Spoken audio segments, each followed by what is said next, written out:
प्रेक्षकांनो, घरोघरी मातीच्या चुली या मालिकेचा आजचा म्हणजे 5 जानेवारीचा महा एपिसोड, संपूर्ण महा एपिसोड तुम्ही या एकाच भागात एन्जॉय करणार आहात. तुमचा वेळ जास्ती वाया घालवू नका. पूर्ण महा एपिसोड याच व्हिडिओमध्ये एन्जॉय करा. तर काय झालं ते बघत राहा. घरोघरी मातीच्या चुली या मालिकेत सर्वप्रथम तुम्हाला शरयू दिसेल आणि जानकी ते शेवग्याचं पिठलं करून घेऊन जात असते रणदिवेंच्या घरी आशीर्वाद बंगल्यावर. तेव्हा शरयू येते तिथे. जानकी तिला बघून खूप खुश होते. शरयू आता घरात डोकावत असते. तेव्हा जानकी म्हणते, शरयूवंश, घरात कोणी नाहीये, हे बाहेर गेलेत आणि ओवी मैत्रिणीकडे गेलीये खेळायला, या ना, बसा, मला फार आनंद झाला तुम्ही आमच्या घरी आलात. आता शरयू म्हणते, वहिनी तू कुठे निघाली होतीस का? तुला जायचं असेल तर जा, मी थांबते की इथे, 10-15 मिनिटात परत येशील ना तू? जानकी म्हणते, अहो वंश, मी नंतर जाईल, तुम्ही आलात किती आनंद वाटलाय मला. तुम्ही सगळे राग रुसवे विसरून आम्हाला भेटायला आलात. खरं तर वाढदिवसाच्या दिवशी मी एवढा मोठा घाट घातला होता आपल्या सगळ्या परिवाराला एकत्र करायचा, पण ते सगळंच विस्कटून गेलं. नाही, तुम्ही आलात, खूप बरं वाटलं मला. या ना वंश, बसा, माझं काय, मी नंतर जाईल, तसंही मला इथेच जायचं होतं. पण शरयू आता आलेली आहे ते म्हणजे ऐश्वर्याच्या कामासाठी, म्हणून ती जानकीला टाळाटाळ करत म्हणत असते, वहिनी तू जाऊन ये, मी आहे ना, मी थांबते इथे, तू लवकर जाऊन ये, नाही तर दादा आला तर प्रॉब्लेम होईल ग. मग आता जानकी पुन्हा तिला मिठी मारत म्हणते, मला खूप छान वाटलं वंश, बसा, तुमचंच घर समजा. आजच्या मालिकेचं खास आकर्षण म्हणजे या ऐश्वर्याने केलेले मामा मामी नूडल्स. हे नाव मी माझ्या मनाने दिलंय. आता ऐश्वर्या ते नूडल्स घेऊन येते तेव्हा सारंग आणि आजी इतके एक्साइटेड असतात ते नूडल्स खायला की विचारू नका. पण अवंतिका आणि सौमित्र मात्र दोघांनी बाजी मारली बरं का, कारण त्या दोघांना कल्पना असते की ऐश्वर्या काय ते मामा मामी नूडल करणार आहे. आता बघा, ऐश्वर्या त्या सारंगला आणि आजीला नूडल्स वाढत असते. आता आजी विचारतात, काय रे सारंग, हे काय लोणचं आहे का? सारंग म्हणतो, लोणचं नाहीये आजी ते. ऐश्वर्या म्हणते, त्याला सॉस म्हणतात आजी. सारंग म्हणतो, काय आजी, तू खाल्लं नसशील आतापर्यंत. आता अवंतिका आणि सौमित्र दोघे फार हसतात बरं का त्या नूडल्सला. अवंतिका म्हणते, काय म्हणतो सौमित्र, गंडलं असेल का हे? सौमित्र म्हणतो, अगं 100% गंडलं असणार आहे.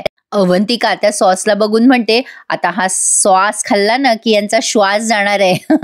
आणि दोघही जण त्या मामा मामी नूडल्सची टर उडवत असतात बरं का प्रेक्षकांनो. हा एवढा सीन बघायला मजा येणार आहे. आणि त्यानंतर पण एक सीन आहे सारंग आणि आजीचा.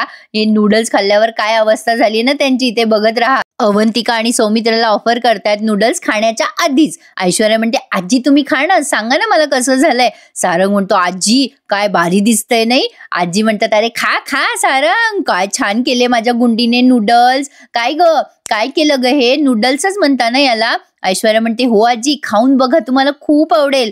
ऐश्वर्या बघा, आता ऐश्वर्याने ठरवलेलंच आहे कुठल्या कुठल्या जन्माचा बदला काढायचा आहे सारंग आणि आजीकडून, कोणाच ठाऊक. आजी म्हणतात, अरे सौमित्र, खाऊन बघ, माझ्या गुंडीने केलेत हे, खातच राहशील तू, एकदा मागितल्यावर खातच राहशील. पण सौमित्र आणि अवंतिका हसतात. सौमित्र म्हणतो, नको आजी, तू खा. आता आजी ऐश्वर्याला पण म्हणतात, एक गुंडे तू बैस ना आमच्या सोबत. सारंग म्हणतो, आजी अगं आधी खाऊन घे ना, नंतर गप्पा हाण. आता आजी ते नूडल्स खातात तेव्हा आजींना बेशुद्ध पडायची वेळ आली आहे. आजीच्या चेहऱ्यावरचे हावभाव पाहिलेत का? आजी आयुष्यात पुन्हा काही खाणार नाही ऐश्वर्याच्या हातचं असं दिसतंय खरी. आता अवंतिका आणि सौमित्र दोघेही अगदी निरखून बघताय आजीकडे. आणि सौमित्र अवंतिकाकडे बघून हसतो, त्यांना कळलं जे कळायचं ते. आता आवडती नाचून आजीबाईंची आणि सारंगची आवडती बायको काय बोलतील एकमेकांना, फक्त एकमेकांच्या तोंडाकडे बघताय. एवढाच काय तो सीन दाखवलाय. पुढे काय बोलायला शब्दच उरले नाही या दोघांना, सारंग आणि आजींना.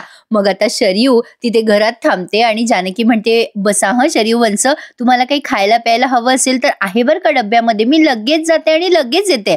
आता शरयूला तिथे ऐश्वर्याने का पाठवलंय तो सीन आपल्याला जरा त्यांनी इथे रिफ्लेक्ट केलाय. ऐश्वर्याने या शरयूला 35 लाखाचा आमिष दाखवलाय. म्हणजे शरयू पैसे मागायला आली तर ऐश्वर्या म्हणते, मी देते ना तुम्हाला 35 लाख रुपये, हे बघा तुम्ही काय करा फक्त ताई, तिथे जा आणि ती जी टेंडरची फाईल आहे ना ऋषिकेशची, त्यावरचे सगळे फोटोज मला फक्त सेंड करा. काय आहे ना, त्या ऋषिकेश आणि जानकीला ते टेंडर मिळालंच नाही पाहिजे. ती कंपनी उघडली आहे ना तुमच्या दादाने. पण आता ही शरू आधी जरा विचार करते सत्सद विवेक बुद्धीने की नको बाबा, असं केलं तर माझ्या दादा वहिनीशी बेमानी होईल, त्यांना किती वाईट वाटेल मी त्यांच्याशी अशी वागले तर. मग आता ऐश्वर्या तिला आमिष दाखवत म्हणते, अहो त्यांना थोडी कळणार आहे तुम्ही हे सगळं केलंय म्हणून. आणि जरा विचार करा शरुवंश, तुमच्या आईचा विचार करा. अहो किती रडतात तो तुमच्या आई. नानांची अवस्था बघून बघून त्या माऊलीच्या डोळ्यातलं पाणी थांबत नाही हो. आणि तुमचं काय, तुमच्याशी कुठे चांगले वागले ऋषिकेश दादा. त्या दिवशी वाढदिवसाच्या दिवशी तुमचा पण पाण उतारा केला ना. असं काय बाय बोलून तिला इमोशनल ब्लॅकमेल करते. आणि मला या क्षणाला असं जाणवलं की सारंगची पक्की बहीण शोभते ही शरू. म्हणजे ऐश्वर्याने तिला एवढं मॅन्युप्युलेट केलंय की ती लगेच त्या ऐश्वर्याच्या झाशात आली आहे. ऐश्वर्या कोणाचीच नाहीये प्रेक्षकांनो, हे तर आपल्याला माहितीच आहे. आता शरयू खूप घाबरते, हे काम कसं करायचं ऋषिकेश दादाच्या लक्षात आलं तर. पण हिला त्या शरयूला ऐश्वर्या खूप समजवते की असं नाही होणार, काही टेन्शन नका घेऊ. एकदा का त्या टेंडर आपल्या हातात आलं ना की मग आपण त्यांना अद्दल घडवू. आणि शरयू ऐश्वर्याच्या झाशात जानकी जेव्हा शेवगाचं पिठलं आशीर्वाद बंगल्यावर घेऊन जाते तेव्हा ही शरयू जानकीचं घर धुंडायला लागते. आता जानकीचं घर बिचारीचं आहेच केवढं, शोधून शोधून कुठे कुठे शोधणार, कपाट ड्रॉवर अशा त्या ठिकाणी ती शोधते. आता नूडल्सचा सीन पुन्हा एकदा त्यांनी दाखवलाय. आता ऐश्वर्या विचारत असते आजीला आणि सारंगला कसे झालेत नूडल्स. आता आजींकडे शब्दच राहिलेले नाहीयेत. आता सारंग आजीकडे बघतोय, आजी सारंगकडे बघताय. सौमित्र आणि अवंतिका या दोघांना बघून हसताय. सौमित्र म्हणतो, आजी घे ना नूडल्स. अगं घेतच राहशील खा की. आजी म्हणतात, अरे माझ्या गोळ्या राहिल्या. आता अवंतिका म्हणते, अहो आजी राहू द्या ना गोळ्या काय नंतर घेता येतील. अहो नूडल्स खा, ते मामा मामी नूडल्स किती छान झालेत. आजी म्हणतात, नाही असं कसं, जेवायच्या आधीच्या गोळ्यात मला घ्यायला पाहिजे. आणि असं बोलून आजीबाईंनी बरोबर कल्टी मारलीये तिथून. आजी वाचली पण सारंग कसा वाचेल. आता सौमित्र सारंगला ऑल द बेस्ट करतो आणि तिथून निघून जातो. पण हे दोघे नवरा बायकोवर जिन्यावर जाऊन सारंगची मजा घेताय. सारंग मनात विचार करतो, अरे देवा, हे नूडल्स किती तिखट झालेत, याला चवच नाहीये. आता कसं सांगू ऐश्वर्याला. ऐश्वर्या आग्रह करून करून सारंगला नूडल्स खा असं म्हणत असते. सारंगला हसू का रडू अशी परिस्थिती आली आहे बिचाऱ्यावर. ऐक म्हणा अजून बायकोचा ऐक, पण त्याला बिचाऱ्याला विरोध पण करता येत नाहीये. काय अवस्था आहे नाही सारंगची. सारंग आता ऐश्वर्याकडे हसतोय, नूडल्सकडे बघतोय, काय करू कसं करू असं त्याच्या चेहऱ्यावर दिसतंय. तेवढ्यात वाचला बिचारा, कारण सयाजीरावांचा फोन आलाय. ऐश्वर्या सयाजीरावांना फोनवर सांगत असते, अरे डॅडा, अरे बरं झालं तू फोन केला. तुला माहितीये का, मी आज आजींसाठी आणि सारंगसाठी खास नूडल्स केलेत आणि सारंग यांना इतके आवडलेत बघ डॅडा नूडल्स. आता सारंग विचार करतो ते नूडल्स गपचूप लपून टाकावेत, पण ऐश्वर्या बारीक नजर ठेवून असते फोनवर बोलताना सुद्धा. आता ती त्याच्याकडे बघते तेव्हा सारंग म्हणतो, खातोय अजून घेतोय मी नूडल्स. आता ऐश्वर्या फोनवर म्हणते, डॅडा, अरे मी तुझ्यासाठी पण घेऊन येते नूडल्स, मी भरपूर केलेत बघ. तू आज काही दुसरा बेट ठेवू नकोस बरं का जेवायचा. मी लगेच आले नूडल्स घेऊन. आणि हे बघ, आईला पण सांग मी नूडल्स घेऊन येते. नुसतं आईचं नाव घेते ही प्रेक्षकांना, हिची आई काही दाखवे ना कधीची. तर आता सारंग म्हणतो, ऐश्वर्या, आता तिचं फोनवर बोलणं झालंय बरं का. सारंग म्हणतो, ऐश्वर्या एक काम करा, तुम्ही आता डॅडाला बोललात ना नूडल्स चांगले झालेत म्हणून, डॅडासाठी हे घेऊन जा, हे घ्या, हे माझ्या प्लेट मधलं पण घेऊन जा. ते वाट बघत असतील नूडल्सची. बिचारा सारंग. प्रेक्षकांना खूप वाचणार आहात तुम्ही आज. ऐश्वर्या म्हणते, सारंग तुम्ही खा ना थोडेसे नूडल्स. मग आता सारंग म्हणतो, मी खाल्ले, पण तुम्ही डॅडांसाठी घेऊन जा ना. ऐश्वर्या म्हणते, डोंट वरी सारंग, मी अजून खूप सारे नूडल्स करून ठेवले. सारंगकडे पर्याय नाहीये नूडल्स खाण्याव्यतिरिक्त. सौमित्र आणि अवंतिका कशी मजा घेताय पहा त्याच्यावरून. आणि आता सारंग या सौमित्रकडे बघतोय आणि एकीकडे नूडल्स खातोय. पर्याय नाहीये बिचाऱ्याकडे. आणि आता ही ऐश्वर्या त्याला आग्रह करून करून खाऊ घालत असते. कसे झाले सारंग, खा ना, घ्या ना. सारंग एकीकडे रडतोय आणि एकीकडे नूडल्स खातोय. बस आता एवढा काय तो नूडल्सचा सीन झालाय. आता शेवग्याच्या पिठलाचं सीन बघायचंय आपल्याला. ती जानकी काय गाव जेवण घालणार आहे की काय, एवढ्या मोठ्या पिशव्या घेऊन आली आहे त्या शेवग्याच्या शेंगाच्या पिठल्याच्या. आणि आता ते पिठलं त्या अवंतिकाच्या हातात देते पिशवी आणि म्हणते, हे नानांना खाऊ घाल हा अवंतिका. आता ही अवंतिका म्हणते, वहिनी आज चला ना, घरी कोणी नाहीये. आता जानकी म्हणते, नको बाई नको, मागच्या वेळेला बघितलं ना तू कसं झालं होतं. पण अवंतिका तिला खूप आग्रह करते, अहो वहिनी यावेळेला काही होणार नाहीये. अहो आपल्या आई त्या गेल्यात त्यांच्या मैत्रिणीला भेटायला मंदिरामध्ये आणि ऐश्वर्या पण घरी नाहीये आणि मी आणि सौमित्रच आहेत, या चला आतमध्ये. आता इकडे शरयूचं शोधणं अखंड सुरू आहे पण तिला काही फाईल मिळाली नाही. आता या आजी नातीचं पण सीन त्यांनी दाखवलाय, बराच रंगवलाय त्यांनी हा महा एपिसोड. आता या सुमित्राबाई रामाची गोष्ट सांगतात ओवीला, तेव्हा ओवी जरा भावनिक होते. त्या शेवट सांगतात ना तिला की सगळे एकत्र येतात, राजा सुखी होतो आणि त्याचा परिवार सुद्धा. मग ही रडायला लागते ओवी आणि म्हणते, आजी तू अशी गोष्ट सांगतेस की मला असं वाटतंय आपलीच गोष्ट सांगतेस तू. आता या सुमित्राबाई म्हणतात, अगो बाई ओवी, अगं रडतेस काय बाळा, अगं रडायचं नसतं, ही साधी गोष्ट आहे की नाही. मग ही ओवी म्हणते, अगं आजी पण मला असं वाटतंय की ही गोष्ट आपलीच आहे. आजी आपण कधी एकत्र येणार ग, मला तर तुला सोडून जावंसच वाटत नाहीये. सुमित्राबाई म्हणतात, अरे बेटा मला तरी कुठे तुला सोडून जावंसं वाटतंय. ओवी म्हणते, आजी तू मला सोडून जाणार नाही ना ग कधी, आपण लवकर एकत्र येऊ ना, सांग ना ग आजी, मला पुन्हा आपल्या घरी यायचंय ग. नातीचं बोलणं ऐकून आजी खूप भावूक झालेली आहे. त्या तिला घट्ट मिठी मारतात आणि म्हणतात, ओवी बेटा काहीही होऊ देत पण तू माझी साथ सोडायची नाही आणि आपण आपलं भेटणंही असं सोडायचं नाही. आता असा त्या विचार करतात, म्हणजे त्या ओवीला असं सांगतात पण मनात विचार करतात, ओवीचं बोलणं मलाही पटतंय पण मी तरी काय करू आणि कसं माझ्या परिवाराला एकत्र आणू. आता ओवी म्हणते, चल आजी आता उशीर होईल आपल्याला. इकडे नाना सुद्धा खूप भावूक झालेले दाखवलेत त्यांनी आणि इथे तर त्यांनी अख्खच्या अख्खं गाणं लावलंय. प्रेक्षकांनो तुमचा वेळ वाचवते मी, हा पूर्ण महा एपिसोड तुम्हाला माझ्या या एका व्हिडिओमध्ये बघायला मिळतोय. नाना तिकडे भावूक झालेत, सुमित्राबाई इकडे भावूक झाल्यात आणि त्यांनी ते ये ग विठू माई ते गाणं प्ले केलंय, जे खूप छान वाटले ऐकायला. जानकी जेव्हा नानांना त्या पिठल्याचे घास खाऊ घालत असते तेव्हा त्यांनी ते गाणं अख्खच्या अख्खं प्ले केलंय.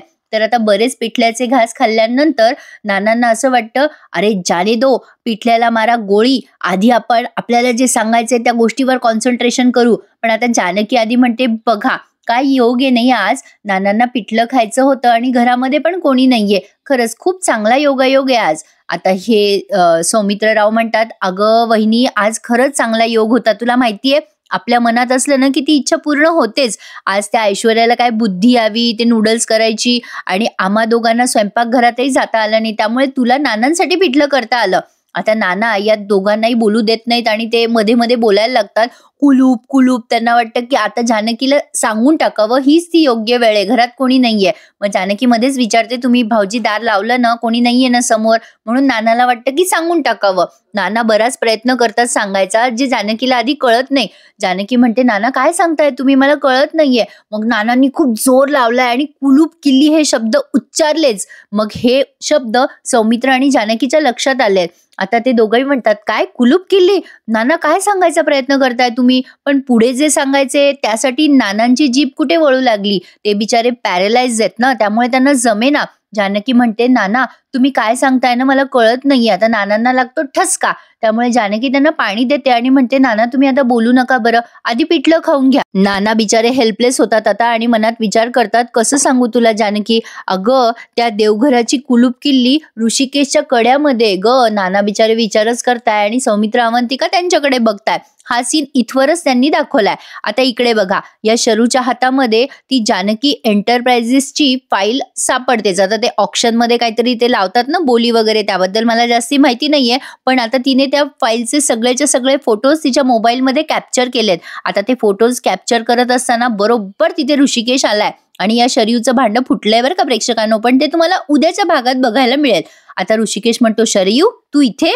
आता ते फोटो ती बघत असते आणि ऐश्वर्याला सेंड करतच असते. आता ऋषिकेशला बघून खूप घाबरते शरयू आणि म्हणते, ओ मी वहिनीला भेटायला आले होते, तिला घाम फुटलेला आहे ऑलमोस्ट. ऋषिकेश कपाटाकडे बघतो, शरयूकडे बघतो आणि म्हणतो, तू इथे काय करतेस, काय करत होतीस कपाटामध्ये.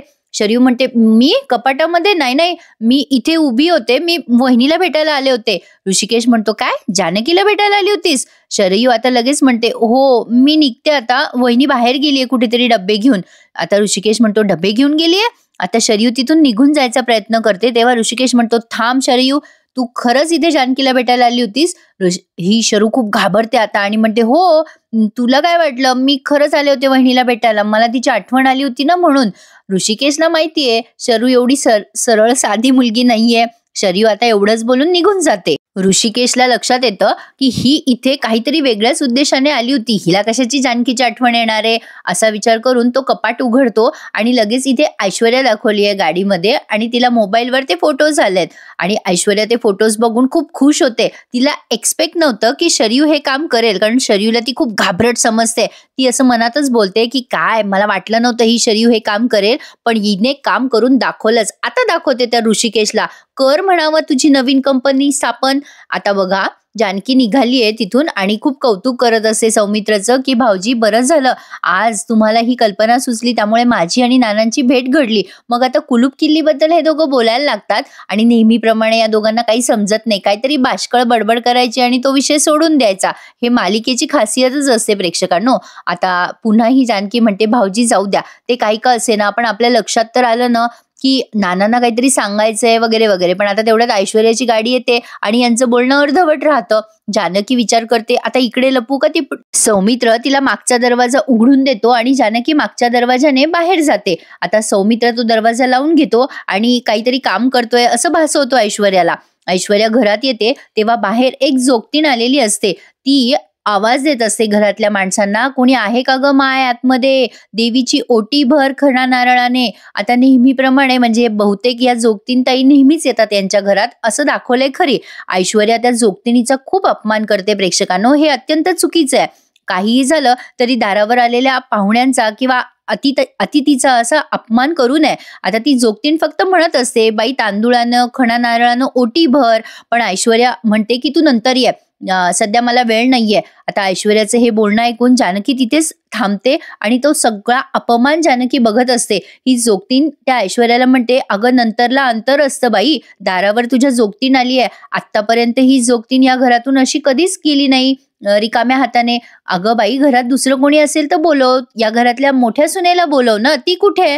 ऐश्वर्याला आता येतो राग त्या जोगतिणीचा. ती म्हणते मोठी सून मीच आहे मोठी सून, कसली दुसरी मोठी सून, दुसरं कोणी राहत नाही या घरामध्ये, ती गेली घर सोडून. आता असं ऐकल्यावर जानकीला काय वाटणार तुम्हीच सांगा. आता ती जोगतीण म्हणते काय, घरातल्या मोठ्या सुनेला हकलून दिलं तुम्ही. आता त्या जोगतिणीला बरंच काही कळतं. आता ती जोगतीण ह्या ऐश्वर्याला काय बाय बोलायला लागते की आता तुमचं घर भकास होणार, असं होणार, म्हणूनच हे घर असं दिसतंय, सरस्वती आणि लक्ष्मी निघून गेल्या या घरातून. ऐश्वर्या ते ऐकते आणि खूप संतापते आणि म्हणते कसलं भकास ग, थोडा पेंट दिला की चांगलं होईल आमचं घर, आणि तुला म्हटलं ना इथून निघून जा. आता ही जोगतीण जानकीचं कौतुक करते म्हणल्यावर ऐश्वर्याला मिरच्या लागणारच, पण जोगतीण जाता जाता खूप मोठा श्राप देऊन जाते की या घरामध्ये दुःख आणि दारिद्र्य येणार, या घरामध्ये रोगराई पसरणार. जोगतिणीला माघारी फिरवतेस का, जा कोणाला तरी पाठव. पण ऐश्वर्या कोणाला पाठवायला तयारच नसते आणि त्या जोगतिणी म्हणते जाग जा, मला काही फरक पडत नाही, काही पण बोलू नकोस. काहीतरी मागते आणि ही देवी अशी याच्यात घेऊन फिराव का, देवाऱ्यामध्ये जागा असते देवीची, असं म्हणून ती दरवाजा लावून घेते. हे भारी खूप ड्रॅमॅटिक वाटलंय, पण दाखवलंय छान त्यांनी, अगदी म्युझिक वगैरे वाजवलंय. आता ती जोगतीण शाप देते की या घराचं कधीही चांगलं होणार नाही, माघारी परतवलं तुम्ही जोगतिणीला, असं म्हणून ती निघून जात असते. जानकीला काही हे सहन होत नाही. जानकी पटकन त्या जोगतिणीचे पाय धरते आणि म्हणते आई असं रागवू नकोस, अगं मी आहे ना या घरामध्ये, मी जरी या घरात नसले तरी माझं मन गुंतलंय ग आई या घरामध्ये, या घराबद्दल असं वाईट नको बोलूस ग आई, तुझे शब्द मागे घे. आता ती जोगतीण आशीर्वाद देते जानकीला आणि म्हणते पोरी अगं तू घराच्या बाहेर कशी, तुझं स्थान तर घरामध्ये आहे ना, असू देत, काही असलं तरी तूच या घराची लक्ष्मी आहे, असं त्या तिला खूप छान सांगतात. मग जानकी म्हणते आई थोड्या वेळ थांब, या घरामध्ये दुसरी सून आहे, मी तिला आवाज देते आणि तुझी खणा नारळाने ओटी भरायला सांगते. पण ती जोगतीण म्हणते नाही बेटा, वेळ निघून गेल्यानंतर काहीही उपयोग नसतो, आता मी या घरामध्ये ओटी आणि नारळ घेणार नाही. पण जानकी त्यांना खूप मनवायचा प्रयत्न करते, असं बोलू नकोस ग आई, अगं आतापर्यंत तू या घरातून कधीच रिकाम्या हाताने गेली नाहीस, पण थांब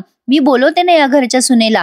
पण त्या जोगतीनबाई काही ऐकतच नाहीत. मग आता जानकी म्हणते थांब आई, माझ्या घरी चल, मी तुझी खणा नारळाने ओटी भरते. मग आता त्या जोगतीनबाई तयार होतात आणि आता इथे त्या जानकीला सांगतात की चल मी येते तुझ्या घरी. आणि आता ती सांगते की माझं घर असं दुःखाने ग्रासलंय, व्यापलंय, असं बरंच काही डायलॉग या दोघींमध्ये ऐकवलंय. मग ती जोगतीण म्हणते यासाठी एकच उपाय आहे, तुला कुंकुमार्चन करावं लागेल. जानकी म्हणते माझ्या घरासाठी मी वाटेल ते करायला तयार आहे.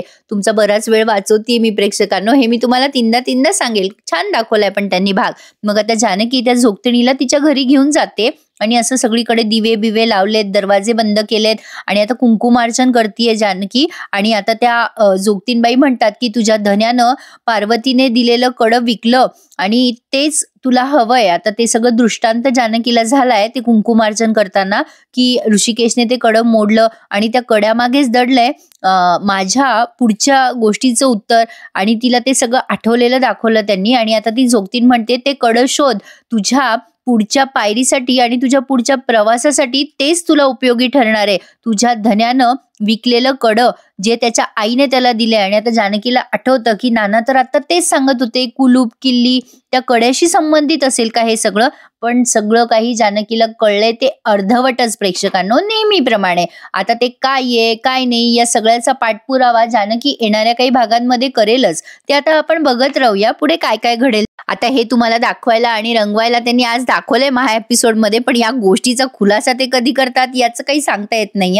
आता पुढे बघा, जानकी ठरवते काहीही झालं तरी ते सोन्याचं कडं आता परत मिळवायचं. पण ते सोन्याचं कडं तर ऐश्वर्याने तिच्या वडिलांना दिलंय ना, सयाजीरावांना. जानकी त्यांच्याकडनं ते कसे मिळवेल ते कडं हे बघणं पुढे इंटरेस्टिंग ठरणार आहे. पण जानकीला कळलंय की सोन्याचं कडं तिला मिळायला हवं. एवढं काय ते आजच्या महा एपिसोडमध्ये तुम्हाला दिसणार आहे, बाकी सगळं मनोरंजन. तर आता पुढे बघा प्रेक्षकांनो, हे सयाजीराव आणि ऐश्वर्या दोघांची भेट दाखवली आहे. सयाजीराव ऐश्वर्याला विचारत असतात की त्या शरीने जे फोटो घेतलेत ते खरे आहेत का. आता ऐश्वर्या म्हणते म्हणजे काय डॅडा, 100% खरे आहेत. आता ते टेंडर आपल्यालाच मिळणार. तू आता ऑक्शन मध्ये फक्त जे तुला फोटोज पाठवले ना त्याप्रमाणे सगळं कर. मग आता ते सयाजीराव म्हणतात अगं ऐश्वर्या पण ऑक्शन उद्याच आहे, उद्या हे सगळं कसं जमवून आणू मी. मग आता ही ऐश्वर्या म्हणते डॅडा अरे ऑक्शन कधी ठरवायचं आणि कधी नाही हे तू ठरवू शकतोस. अरे तू सयाजीराव आहेस, काय माघार घेतोयस तू. मग आता मध्येच त्यांनी जानकीचा सीन दाखवलाय. जानकी विचार करते की नानांनी सांगितलं त्याप्रमाणे सगळ्या गोष्टींचं उत्तर या सोन्याच्या कड्यामागे असेल का. आज देवी आईने मला खूप मोठा साक्षात्कार दिलाय. काही झालं तरी हा क्षण मी विसरला नाही पाहिजे. मला या गोष्टीचा पाठपुरावा केलाच पाहिजे. ते कडं मी आता कसं मिळवू. आता हे सयाजीराव आणि ऐश्वर्या पुन्हा दोघांचा सीन दाखवलाय. सयाजीराव ऐश्वर्याला म्हणतात ऐश्वर्या शेतामध्ये त्यांनी माझा अपमान केला ना, मी ती पैंज हारलो, आता त्यांना दाखवून द्यायची वेळ आली आहे. ऐश्वर्या म्हणते यस डॅडा, आता तू दाखवून दे, आता तुझीच बारी आहे. आणि आपण आता पुढे त्या दोघांना कशी मात देतो ना ते आता ते बघत राहतील. आता नेहमीप्रमाणे ऐश्वर्याचा आणि सयाजीरावांचा खेळ चालू झालाय आणि हा भाग त्यांनी संपवलाय. आता पुढच्या भागात आपण बघणार आहोत ऋषिकेश जानकीवर ओरडतो की जानकी अगं एवढी महत्वाची फाईल अशी उघड्यावर ठेवावी का, शरयू इथे आली होती. मग जानकी म्हणते तुमचं काय म्हणणं आहे की शरयू वंश त्या फाईलसाठी इथे आल्या होत्या. आता ही ऐश्वर्या त्या शरूला म्हणते काय टेन्शन घेऊ लागल्या एवढ्या वंश.